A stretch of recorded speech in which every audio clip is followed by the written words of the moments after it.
welcome back to another episode of Chop It Up Sports. Today, we have a special episode for you guys as we have guest Roman Tomashoff on the pod.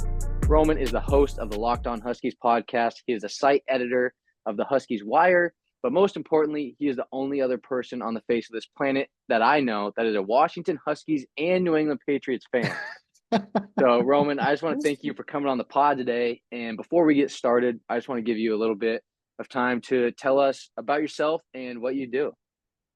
Yeah, Carter, it's an honor to be here. It is nice knowing that there are more of us out there than just me. I've had so many people in both places, or all three places that I've lived my life, just look at me crazy for saying that. Like, Huskies and the Patriots, how does that come about?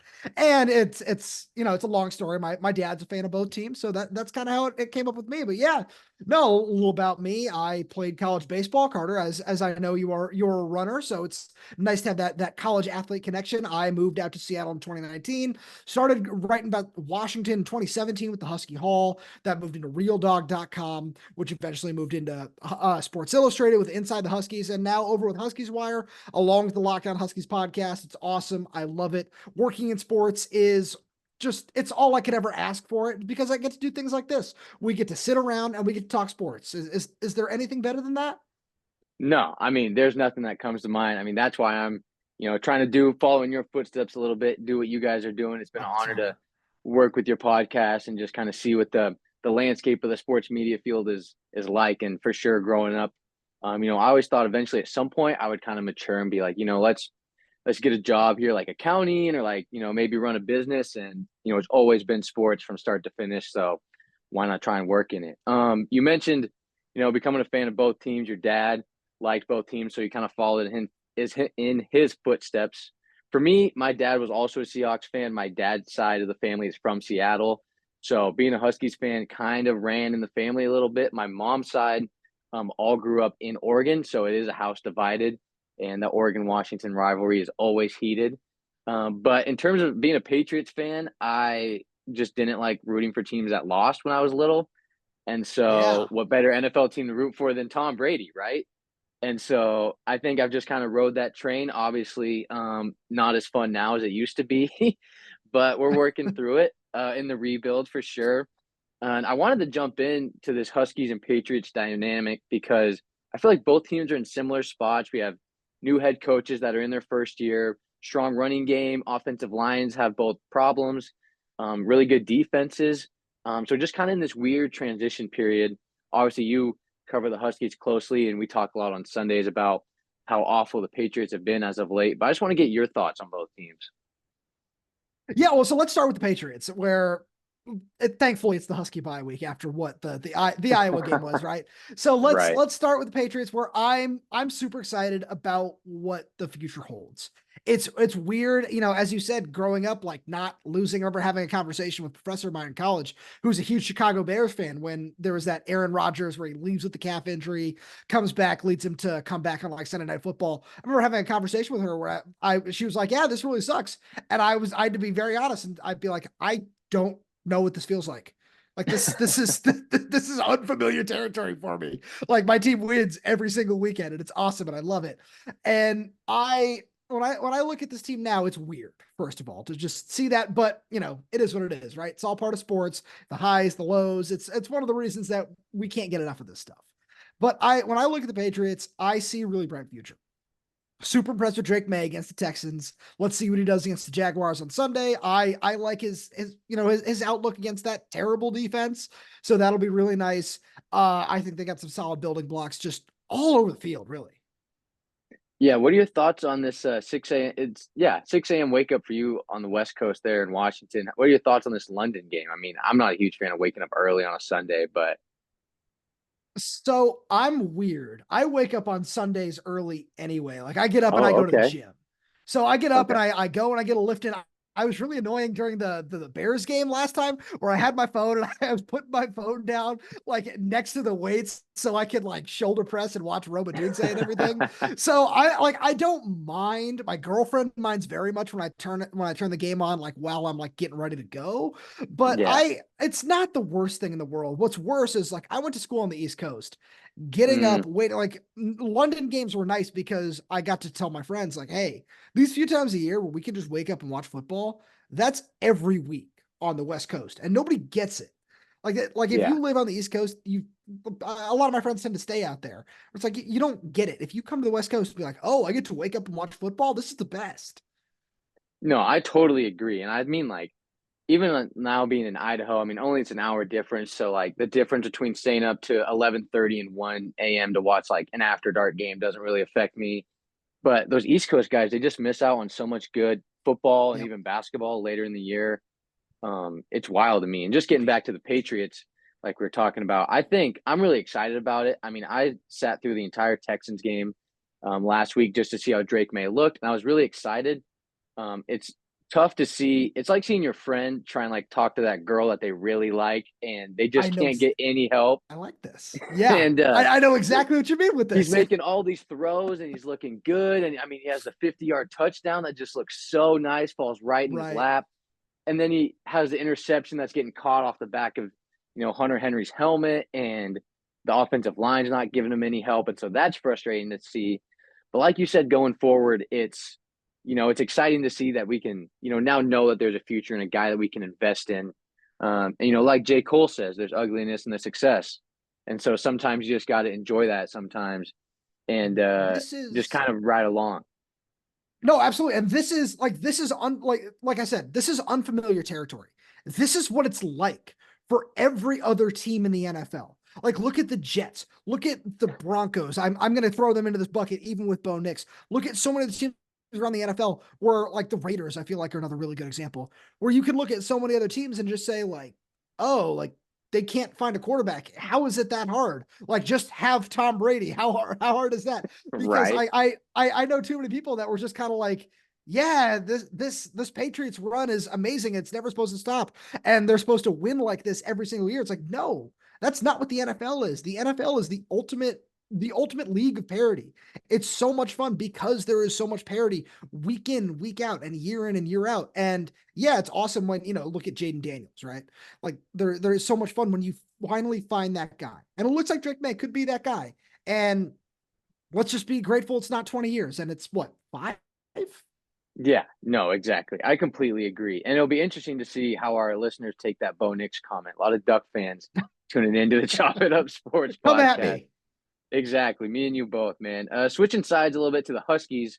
Obviously, like you mentioned a little bit, had that tough loss to Iowa last week. It's been up and down. I feel like right when I start to feel good about them, they just drop a game that is ridiculous and infuriating. You're up there a lot more than I am. I had the chance to go up there for training camp and spend some time, which was really awesome. But just watching this team from afar, I feel like there's certain things that I like, but then there's other things that are questionable. And what I mean by that is when you look at the play calling in certain situations, the Apple Cup probably being the most glaring issue of that, and just certain times throughout the game where it's obviously like true that Jonah Coleman is the best asset of this offense, more than likely. And there just seems like times where he kind of goes away, where he's not getting the carries when it feels like he Right. should. And then I like Will Rogers. I don't think he's a game changer. I think he can be really good though. And there's sometimes where he doesn't look great. And then this defense had been great all season, and then all of a sudden Iowa puts up 40 on him, which I don't think is completely their fault. But I just want to see where you think these guys are at because I have a feeling we might be in the same spot on this. So we certainly are. I love everything you just said. Where let's start on the offensive side, where I want to. It all starts with the quarterback, right? We look at Will Rogers, and that's a guy who he wasn't brought in to be a game changer. So I agree with you when you say that. Where he was brought in to bridge the gap when we Right. were, when we saw him commit back in December, January, whenever it was last year, we thought, oh, he's going to bridge the gap to Austin Mack, who is a really talented quarterback. Love his upside. I think he's going to be a really fun player. Let's see how that works out for him down in Alabama. But we look at that and say, okay, we think he's going to bridge the gap to that guy. Now he's bridging the gap to Demond. One thing that I really like about what Jed Fish is doing with this offense in terms of that stuff is getting Demond in as much as he is. where there are a lot of people who say, oh, if you have two quarterbacks, you have none. If you're doing this, it's wrong. Where Demond clearly isn't ready to take a full game's worth of snaps. And I don't mean that as a slight, where it's just, especially when you have a guy like Will, who set records in the SEC. He's done so many good things during his time at Mississippi State. You got to kind of ride the wave with that guy, where he's not going to be amazing, where in essence, it's kind of like Jake Browning before he got hurt, where he's going to do enough to get you a win. It's just a matter of helping him out. And Denzel Boston has done that. Jonah Coleman has done that when he's getting the carries, as you said, Carter, where they're like the offensive line can be better. There are a lot of things that could be better, but the play calling is the one thing that I think is the best and the worst part of this offense at this point in time. Now, when I say the worst part, as you said, the red zone, some of the situational play calling is horrible. But when you look at what that also can mean is Washington has outgained every single opponent that they've played this season, which is a nice sign. And it shows that what the plays are and what they're doing is working and it's going in the right direction. But for fans that just watched a 14-1 team and, like we talked about being Patriots fans, that's not okay. That's not okay anymore. Where we've seen it. We've tasted success. I was on the field at the national championship. It's awesome. You see it. You just say, what am I going to do to get back there? And seeing it fall off the way that it has is unfortunate. And again, as part of sports, a little less so in college with the way that you can just accrue top talent year in and year out. But it's just kind of like people aren't as okay with it because of what we just saw last season. Right. And, obviously with me and you both being Husky fans, we have a lot of listeners here that are big UW fans as well. If you were to try and predict this team in a 3 to 4 year trajectory, say it's Jedd Fisch, 4th, 5th year as the head coach of the program, where do you see this team? Is it at the top of the Big Ten? Is it a conference champion? Is it a national playoff team or a national championship team rather? Where do you see this kind of momentum going? The recruiting classes have been really good. But just with the way college football is, and there's so many good teams in each conference now, unless you're the ACC, where do you kind of see this program going? I think this could be a college football playoff contender year in and year out. And I mean that because of, as you said, with the recruiting classes, that's going to be a huge part of this. I love this 2025 class so far. Feels like they might add 1 or 2 more guys. Let's see how that plays out. But I love the talent evaluation. I love the acquisition. And when you look at their trajectory to Arizona, I love the way that they were developed down there. So I can see that happening where Denzel Boston is like the prime example of somebody you can point to and just say, yeah, I trust this coaching staff to be able to develop guys like that. So I'm really curious to see how that works out. But I think when you look around the Big Ten, Carter, are you impressed? Because I'm kind of not. Yeah, there's talent.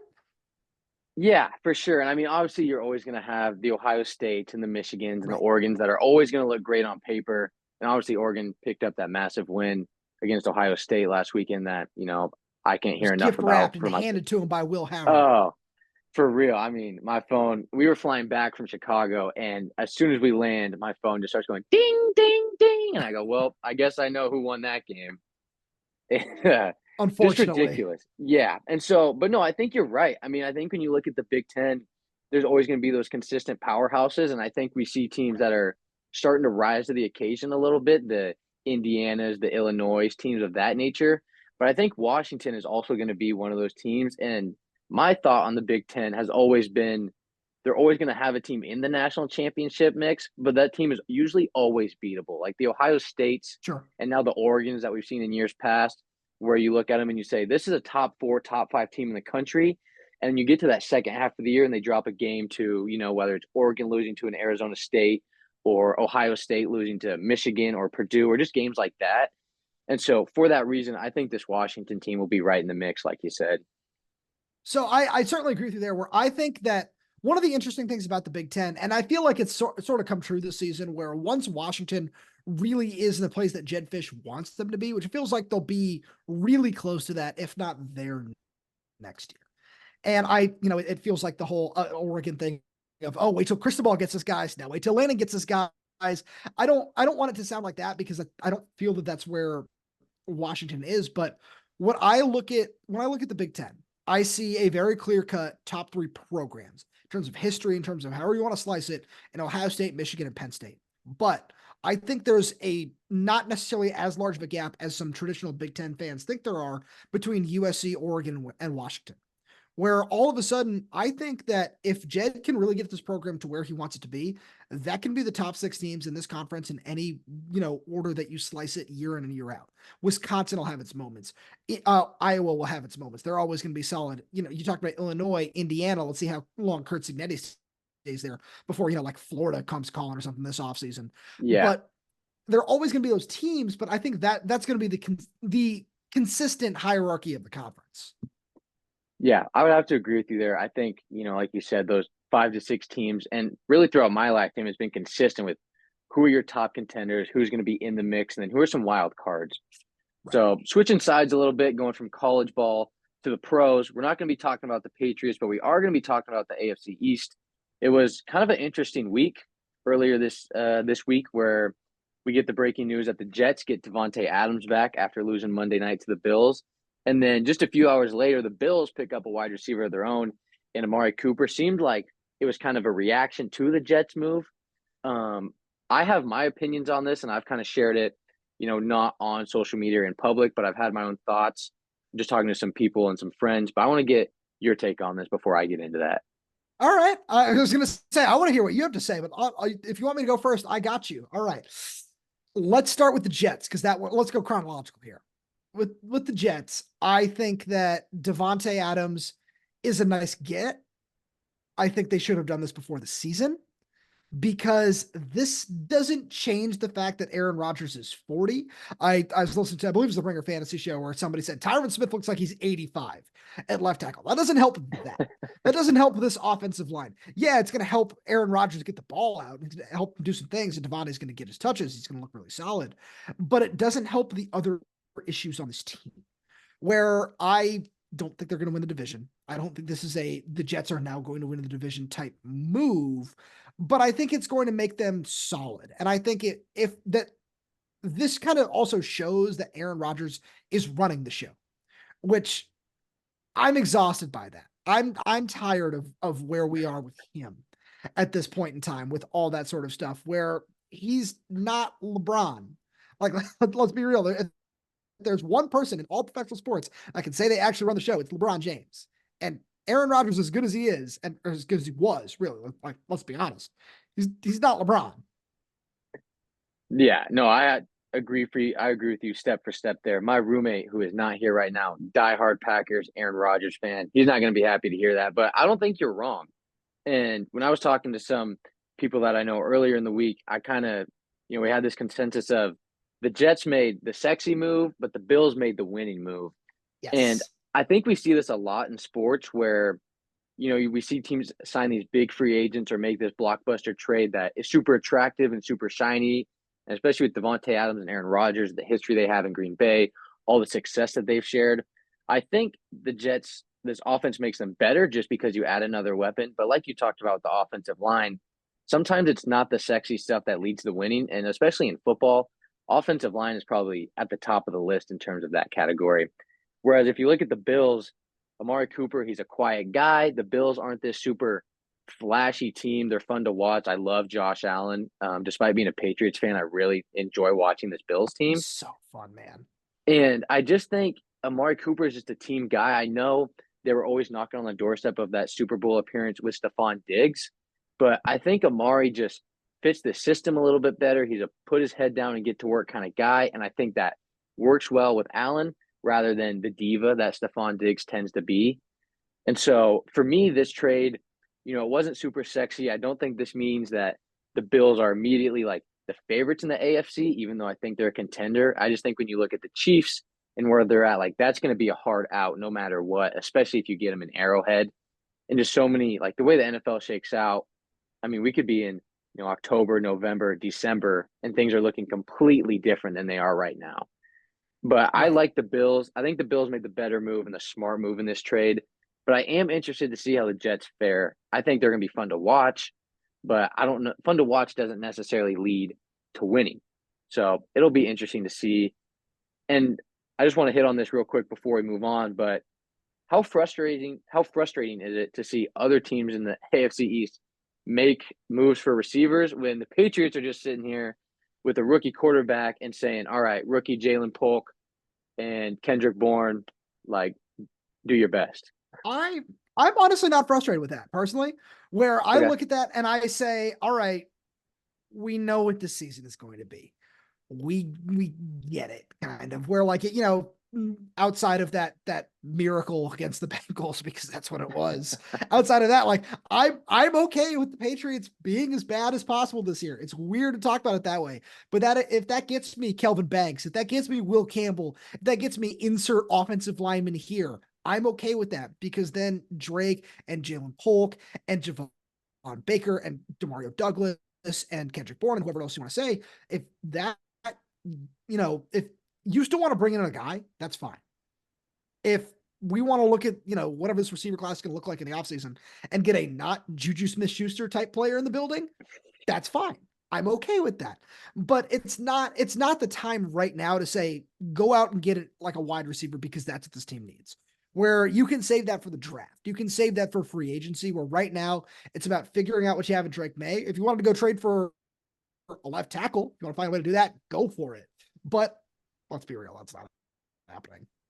Yeah, no, I mean, the Patriots and midseason moves don't really blend together necessarily. In my experience of watching the team, I know Let's we had yeah, let's not go back to the Mohamed Sanu incident of a couple of years ago. We don't need to right. rehash that. Yeah, or Antonio Brown showing up for 15 minutes.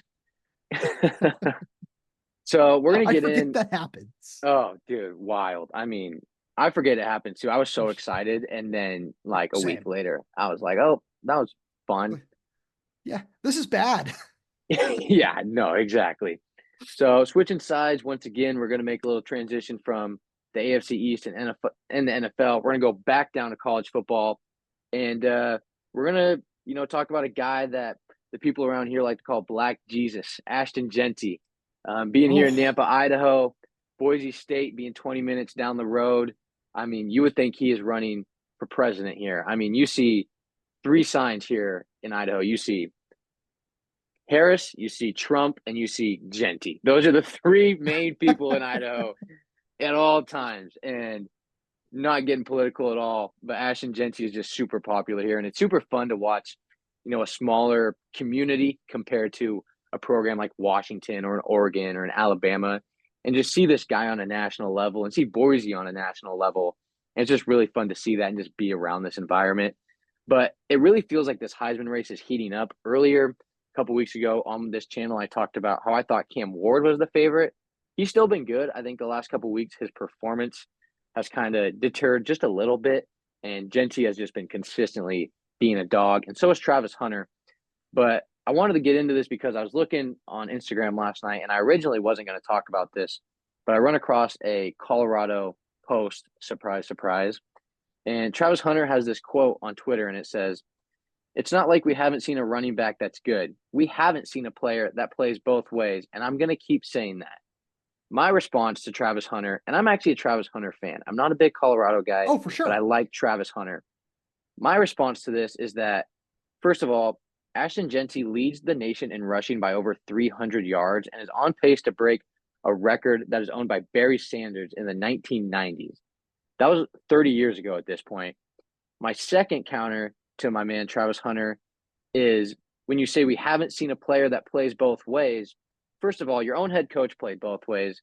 And I did some research last night, just brief, because it's really not that hard to find people that have played two ways. Just to name a few, Jabril Peppers, our former Patriot, it looks like. Shaq Thompson, a former Husky. Miles Jack, Adoree Jackson. The list goes on and on. I could keep going, but those are just the first guys that came to mind in my recent memory.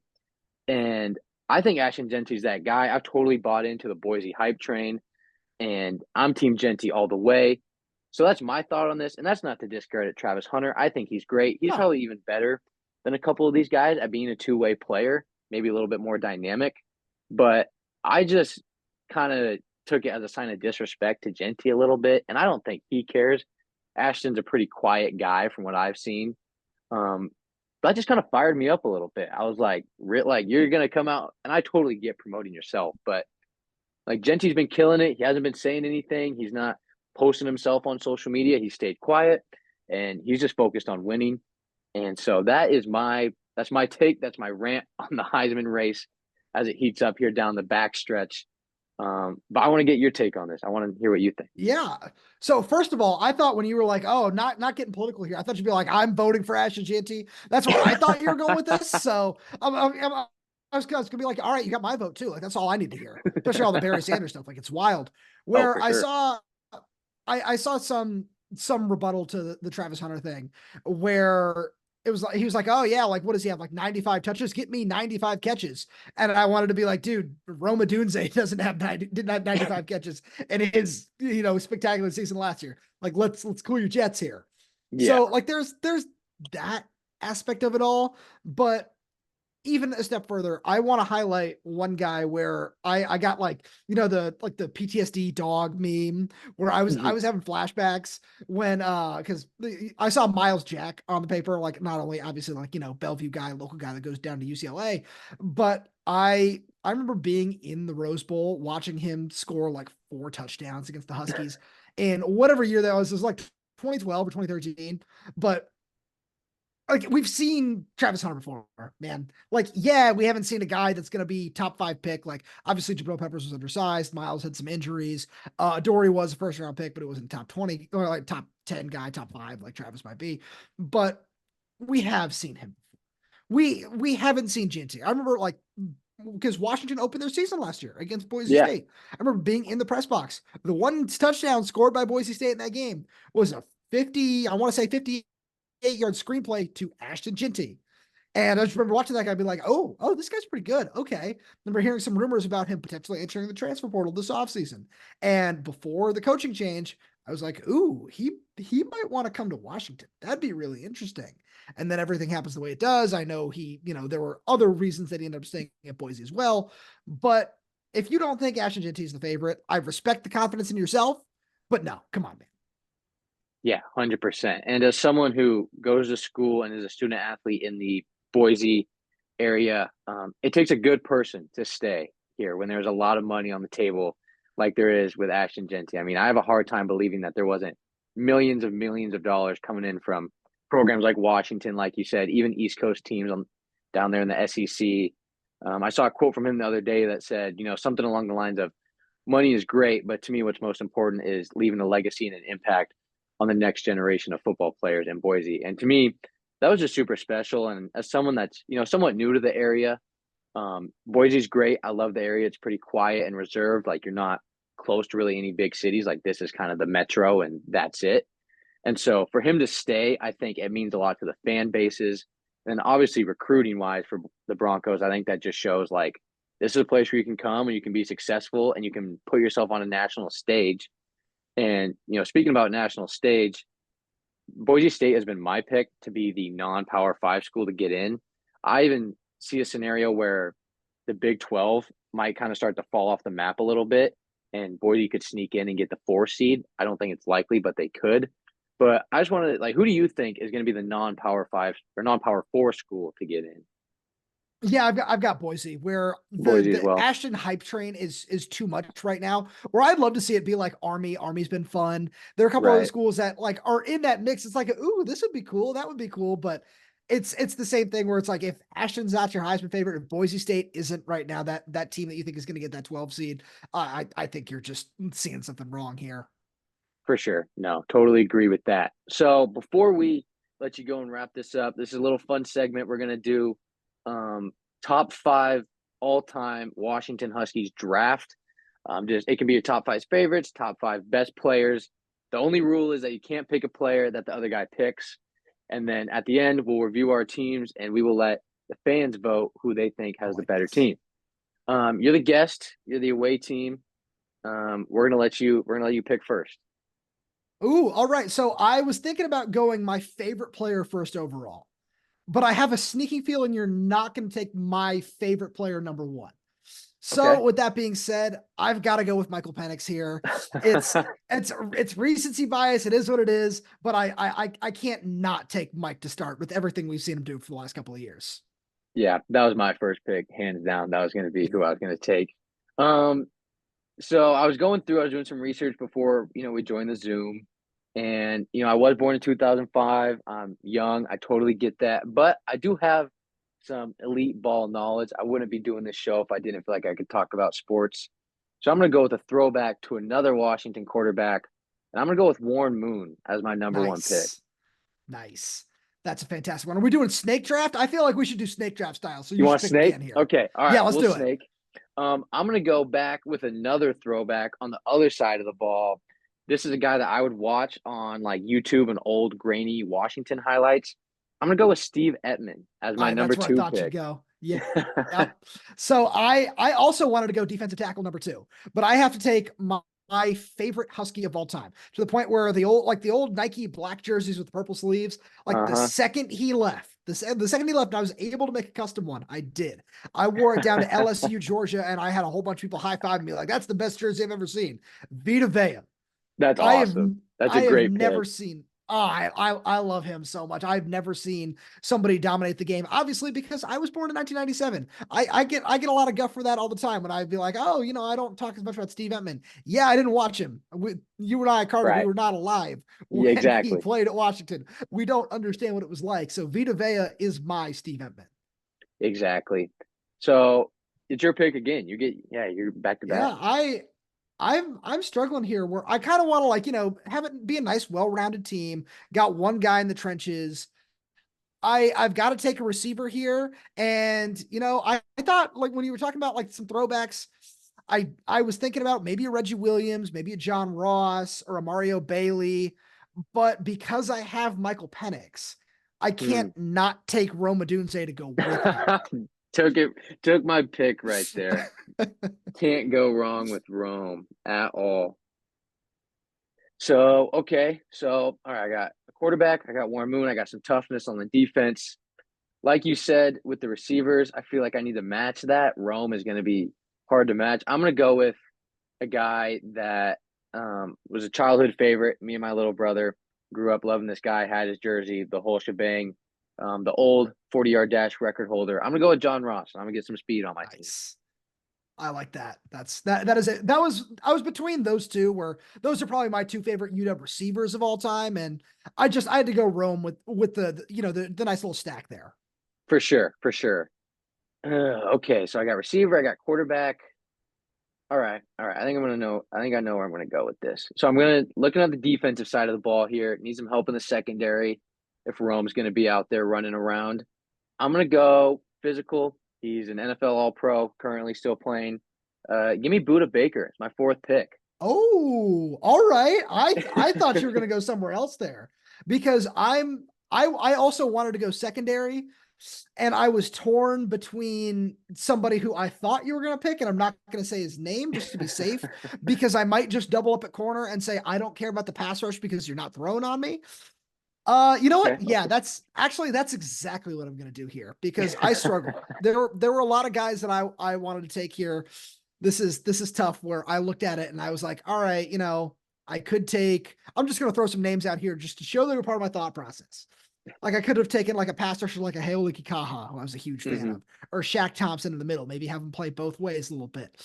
But I'm not going to do that. I'm going to double up in the secondary here and go Sidney Jones. Ooh, okay. I want Sidney Jones patrolling half the field for me, and I want Trent McDuffie patrolling the other half. Where that's a good getting those two guys in the back end. Have fun throwing on that. That's that's tough. I don't know. I mean, John Ross is quick, but having Sidney and Trent back there, that's a tough task. So, all right. So I guess that leaves me with the last pick. You've like anything over the top is getting picked.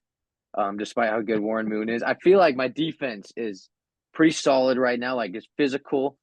So if my passing game is taken away, I guess I got to go with someone on the ground game. And I'm taking this pick. He, a guy that I grew up watching, really brings back the nostalgia of like the first time I remember Washington being like a powerhouse. Growing up, I always heard like my dad talk about how good they were in the early 90s. And then I was born and it wasn't great. And I didn't want to just be Oregon until I was like 13 or 14. And, we didn't beat Oregon until this guy was finally on the roster. So give me Myles Gaskin as my running back. Pick. And hopefully we can just run some ground and pound there, maybe get John Ross and some fly sweeps on the ground game. Ooh. And, maybe get a little creative. We got a physical defense. All right. So to review, And if you're listening to this, be sure to drop in the comments who you think has the better team. Roman's team consists of Michael Penix Jr., Vita Vea, Rome Odunze, Sidney Jones, and Trent McDuffie. My team, Warren Moon, Steve Ettman, John Ross, Buda Baker, and Myles Gaskin. So be sure to drop in the comments who you think has a better team. Hard to go wrong with either one of those. Hard to go wrong. Exactly. You put them together, and this is just like an all-time elite roster. Exactly. Yeah, I think that's a good way to go out. I mean, that's a positive note. And so I just want to thank you for, just coming on the pod and taking your time. I know you've been busy, obviously with the bye week that helps out a little bit. And then I've talked about this last week for our listeners, but just being able to help out with the Locked On Huskies brand and just run the social media and just talk to you guys and stay in touch has really been great. And so I just want to thank you guys for the opportunity to help, a college kid out, just trying to make it, do what you guys are doing. And so I just thanks, for all the opportunities and coming up for training camp. I appreciate your generosity. No, Carter, it's a pleasure to have you around every day, to be able to text and talk ball and do all that sort of stuff. Come on here and just do the exact same thing. It's awesome. And the fact that you reached out to me and wanted to do all this and stayed on top of it, it really meant a lot to me. Like I truly can't tell you how much it means to me that you wanted to do that and that you sought me out. You sought us out over at Locked On Huskies. And it's awesome. And to find a way to get you involved and to be able to create this and build it to a point where, like, we're over 3,000 subscribers on YouTube now. You played a huge part in that. And I can't thank you enough for that and for everything that you do. It's truly a pleasure to have you around every single day. I appreciate it, man. I feel like, when you meet someone who's a Husky fan on Saturdays and a Patriot fan on Sundays, you got to find a way to make that work. I mean, you just don't see that very often. So this is Roman Tomashoff, everyone. Like we talked about, he's the host of the Locked On Huskies podcast. You can find that wherever you get your podcast, and you can watch it on YouTube. Like we talked about, just reaching over 3,000 subscribers there. He's a site editor for the Huskies Wire. So if you want to go get up to date on the newest news that is Husky related, you can go there. And just go check out the content. We're making some good stuff here.